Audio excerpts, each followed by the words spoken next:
176석, 집권 여당의 차기 당권 경쟁이 시작됐습니다. 다음 달 더불어민주당 전당대회를 앞두고 이낙연 의원이 가장 먼저 공식 출사표를 던졌고 경쟁 상대인 김부겸 전 의원은 광주를 찾았습니다. 현 정부의 부동산 정책을 두고 정치권에서는 당장 국회의원들부터 집을 내놓자는 제안부터 반헌법적 발상이라는 비판까지 나오고 있습니다.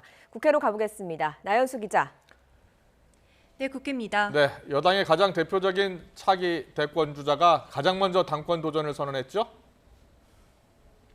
네, 더불어민주당 전당대회는 다음 달 29일에 치러지는데요. 이낙연 의원이 오늘 오후 국회에서 출마를 선언하는 기자회견을 열었습니다. 민주화 이후 최장수 총리이자 민주당 국난극복위원장 경험을 살려 당과 자신에게 주어진 국난극복의 역사적 책임을 이행하는 데 모든 역량을 쏟겠다는 각오를 밝혔습니다.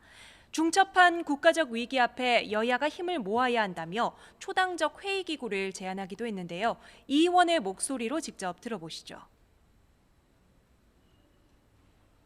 국가적 위기 앞에 여야가 따로일 수 없습니다. 민생과 평화를 위해 여야가 소통하며 지혜를 모으는 가칭 민생연석회의와 평화연석회의를 구성해 가동할 것을 여야에 제안드립니다. 네, 이와 함께 당도 새로운 각오와 태세가 필요하다며 책임 정당, 유능한 정당, 겸손한 정당, 공부하는 정당, 미래 정당으로 만드는 데 최선을 다하겠다고 덧붙였습니다. 네, 이낙연 의원의 경쟁 상대인 김부겸 전 의원도 출마 선언을 준비하고 있습니까?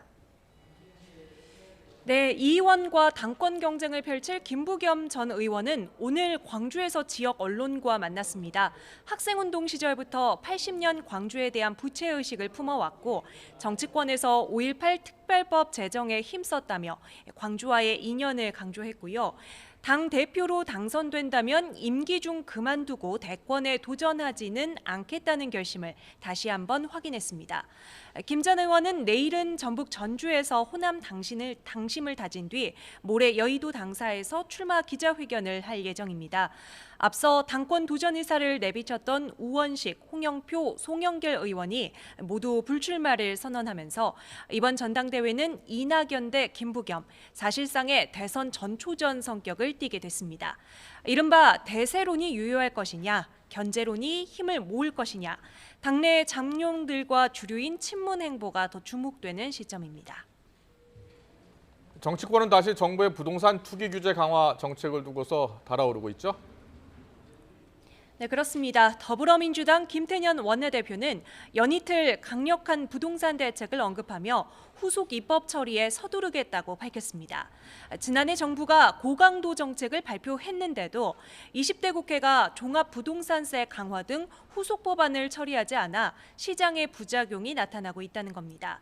정부 부동산 대책의 후속 입법과 함께 추가로 필요한 입법 과제를 7월 임시국회에서 신속히 처리하겠다는 입장입니다. 오늘 원내대책회의 발언 직접 들어보시죠. 다주택자와 투기성 주택 보유자에 대해서는 종부세 등을 중과하고 실수요자는 보호하는 실효성 있는 부동산 안정화 대책을 마련하겠습니다. 특히 아파트 투기 세력을 근절하는 데 모든 정책 수단을 동원하겠습니다. 네, 미래통합당은 정부가 부동산 정책 실패를 인정하고 김현미 국토부 장관부터 교체해야 한다고 주장하고 있습니다. 주호영 원내대표는 다주택자 국회의원들을 향해 거주지 외 매각 요구가 나오자 사유재산에 대한 결정은 헌법에 보장된 개인의 권리라며 이해할 수 없다는 반응을 보였습니다. 직접 들어보시죠. 시장 원리에 따라서 작동하도록 해야지 시장 원리에 맞지 않게 강제로 팔아라. 저는 아주 반헌법적인 발상이라고 생각하고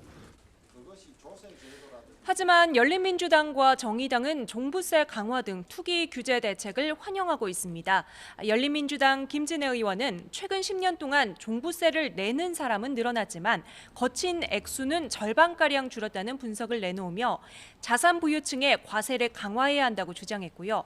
정의당 심상정 대표는 민주당 의원 176명 가운데 41명이 다주택자라고 지적하며 청와대 참모, 국회의원, 장 차관은 물론 1급 이상 고위공직자들은 거주 목적 이외의 주택을 강제 처분하도록 법을 제정하자고 제안했습니다. 지금까지 국회에서 전해드렸습니다.